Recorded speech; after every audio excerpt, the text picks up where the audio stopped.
Witajcie kochani na ścieżce Nordic White West. Chcę Wam pokazać troszeczkę Norwegii. Wyjątkowy weekend mamy, 25-27 stopni. I powiem Wam jedną rzecz, że uwielbiam tą ciszę, która zamieszkuje, albo ja zamieszkuję w niej. Może tak to odkrywam. Jest bardzo ciepło. Tak mieszkam w takim delikatnym apartamencie. Nie mówię tego, żeby się chwalić, tylko mówię, że mogę to wszystko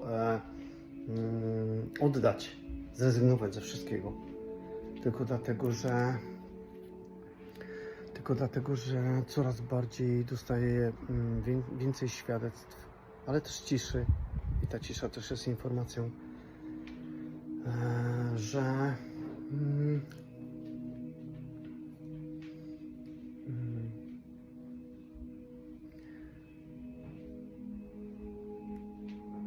że większość ludzi w tym świecie robi tak, albo przychodzą pewne informacje, które powodują, że czujecie dyskomfort, albo ciało się trzęsie, albo na przykład jest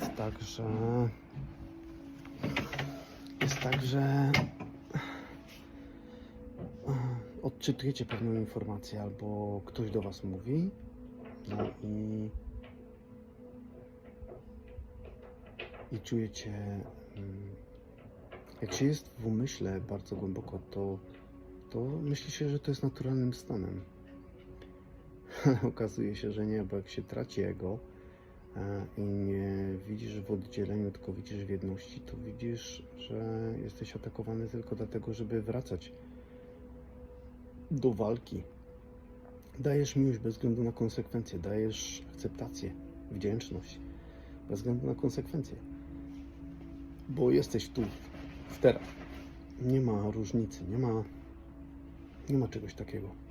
Jak boisz się o przyszłość albo o przeszłość, że jest się tak traktowanym, albo przychodzi pewna informacja i jest się zdenerwowanym, ale nie trzeba się denerwować wcale. Można żyć w relaksie, w chillaucie, bez względu na informacje, jakie przychodzą. Natura pokazuje mi to piękno, że gdy jestem w niej, gdy jestem częścią niej, gdy się rozpuszczam w niej,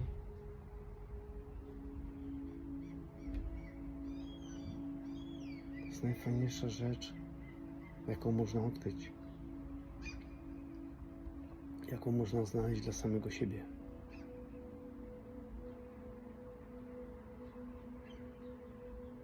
Jak system, ten świat działa tak, nawet ludzie, którzy śpią, działają tak, bo są źli na kogoś innego na przykład i odgrywają się na kimś innym.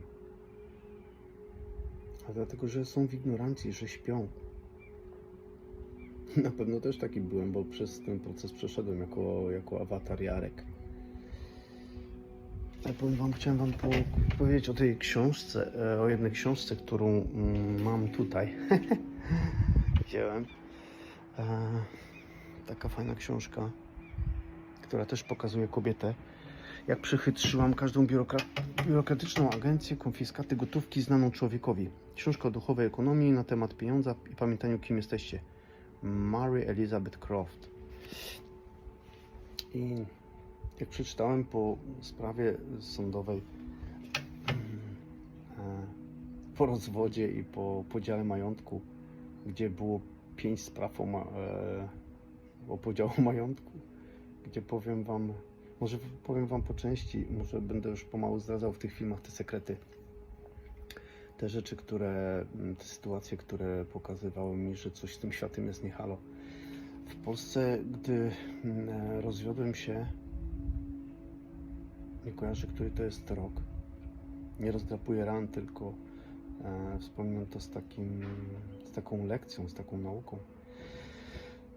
Na sprawie zapłaciłem prawnikowi, żeby mnie obronił i dostałem 1700 alimentów. Moi znajomi, którzy byli po rozwodzie, dostali na dziecko 300, 250 zł. Ja dostałem 800, 900. Tak, bo mam dwójkę dzieci. Jako imię i nazwisko i PESEL. I powiem wam, że jak stałem tam na tej sprawie sądowej, były 3 kobiety, 3 sędziny, to słyszałem tą kwotę i się pytała, czy akceptuję to. Nie wiedziałem, że mam wybór wtedy. Nie wiedziałem w ogóle. Byłem w szoku. Pomyślałem sobie, dobra, 3000 zarabiam. Drukowałem na maszynie w moim mieście. Robiłem nadruk na butelkach. Zarabiałem 3000 zł. I policzyłem sobie tak szybko. 1700 plus 1400 rata. Żona z 2 dzieci się wyprowadziła. W jednej chwili zabrali mi wszystko z domu, jak byłem w pracy. Policzyłem wszystkie raty i tak dalej, to mówię, no dobra, opłat mam ze 4500. No okej, dam radę. 3000, 3200 zarobków co miesiąc. Mówię, 1300 brakuje co miesiąc, ale no dobra, no to będę płacił. Potem miałem 5 spraw o majątek, sprzedałem dom. Sprzedawałem go długo, 2 lata. Musiałem iść do kolejnej pracy, do tej firmy sprzedażowej, która sprzedawała kredyty i ubezpieczenia, niby chciałem tam znaleźć wolność, ale znalazłem tam ciężką charówkę. To było coś nieziemskiego, doświadczenie takie, że nie do opisania. Pracujesz, oddajesz wszystko, a nie masz nic. Płacisz tu i żyjesz w takim ubóstwie, że powiem wam. I potem miałem 5 spraw o majątek. Było aż 5. I na pierwszej sprawie usłyszałem, że mam jeszcze po sprzedaży domu, że mam jeszcze do spłaty byłej żony, gdzie spłaciłem połowę jej, bo mieliśmy oboje kredyt. Gdy spłaciłem połowę jej,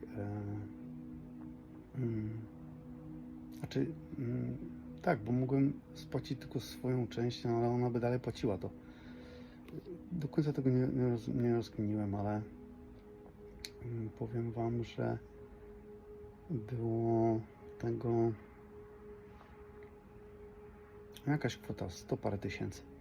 No i spłaciłem swoją i jej część, czyli zamknąłem kredyt.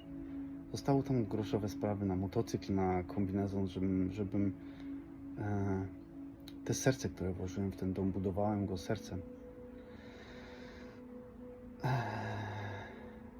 To było coś niesamowitego, niezrozumiałego, ale na pierwszej sprawie byłem mocno atakowany i zobaczyłem, że mam jeszcze dać 130 tysięcy. Byłem mojej żonie, bo ja kantowałem, że ten dom nie sprzedałem za tyle. Za ile sprzedałem? Za ile deklarowałem? Bo byłem kanciarzem, sprzedawałem samochody, to kantowałem i tak dalej. Słuchałem czegoś, co nie do końca rozumiałem, ale przyszedł do mnie taki głos, żebym zaufał. Wiecie co, na sprawie ja byłem sam, ja nie miałem prawnika. Była żona miała prawnika, no bo płaciłem 1700 alimentów. To ją było stać, jak ja poszedłem do prawnika i poszedłem do kobiety później i ona powiedziała, da pan mi 5000, to no to pana obronię, nie? Ja mówię, jaka gwarancja będzie? Ona mówi, no tak naprawdę żadna, bo możemy przegrać i to różnie bywa, bo to zależy też od sędziego. No dobra, no to jak miałem... Najfajniejszą rzeczą było to, jak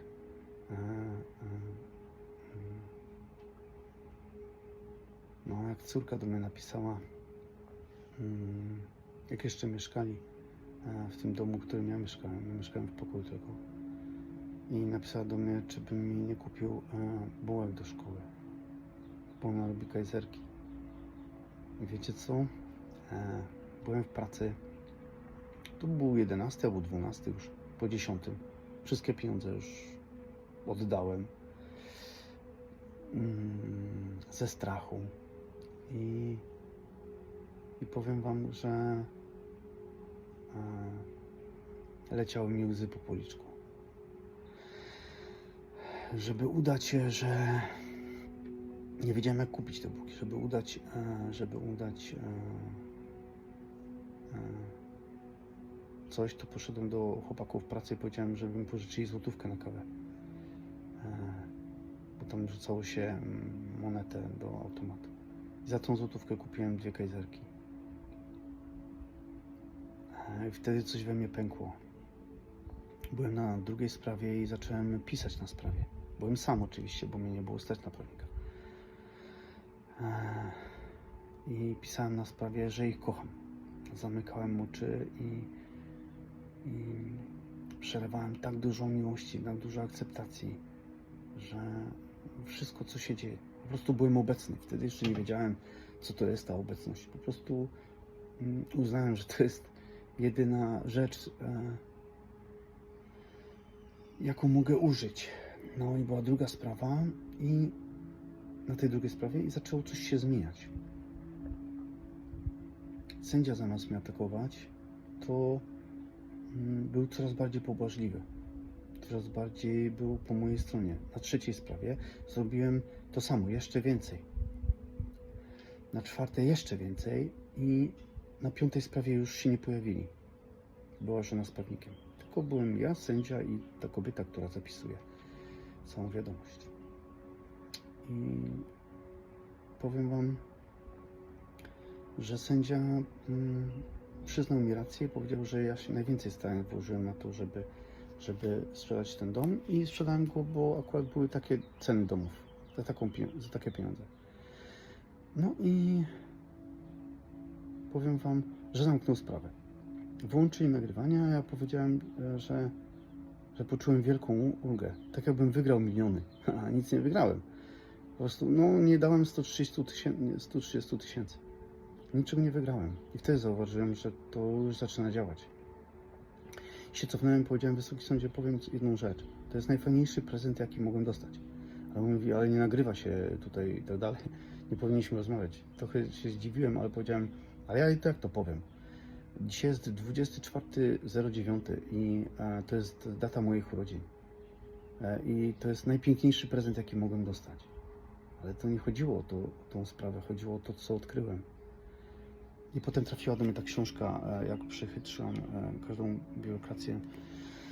I zaczęło coś się zmieniać, dlatego ta duchowość, dlatego Nordic White West.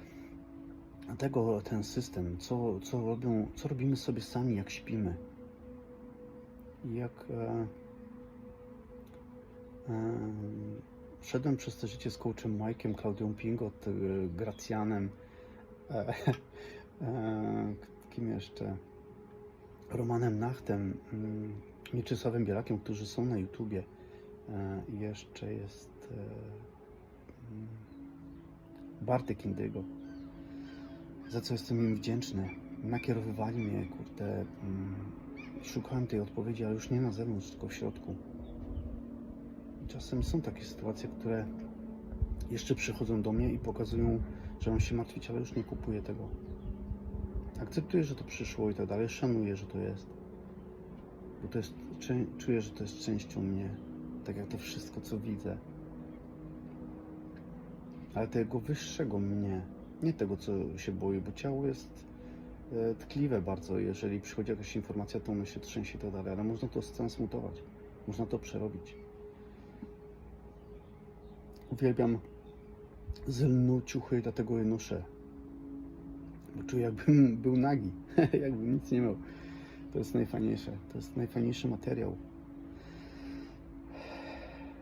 Nie używam tych plastików tylko dlatego, że nie mam dużo ciuchów, ale nie używam plastików, bo jak noszę takie plastikowe te rzeczy, które nie są ani z wełny, ani z kottonu, ani z lnu, to tak jakbym tracił połączenie. Dlatego chodzę boso po lesie albo po trawie. Chcę jak największy kontakt z całą przyrodą, z naturą.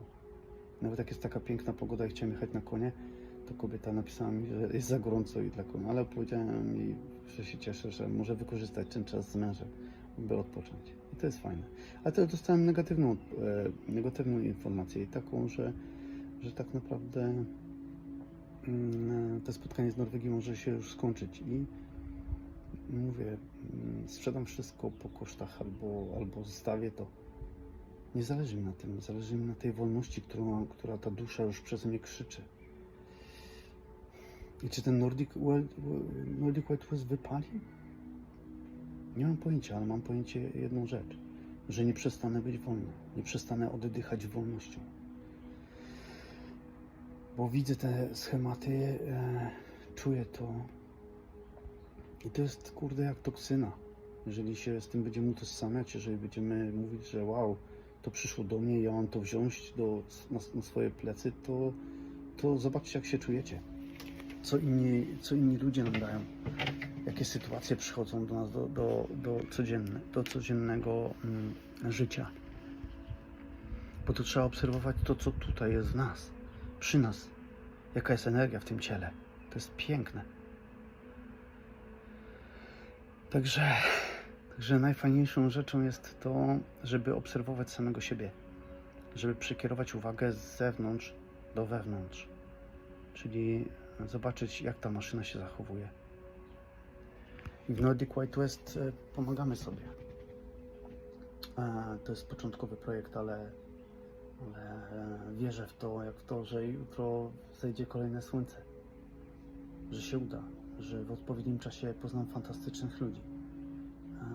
Dlatego kameruję to i gdy przeszedłem do ciszy, bo zadeklarowałem wszystkim, że kończę rozmawiać, tylko nagrywam te filmy po to tylko, żeby potem słuchać swojej barwy głosu, żeby pamiętać, jak mówiłem, bo prywatnie nie mówię. Prywatnie mam kartki, które mówią, że w wersji polskiej i angielskiej.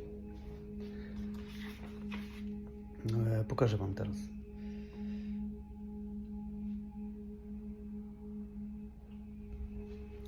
Które pokazuję ludziom już od wczoraj.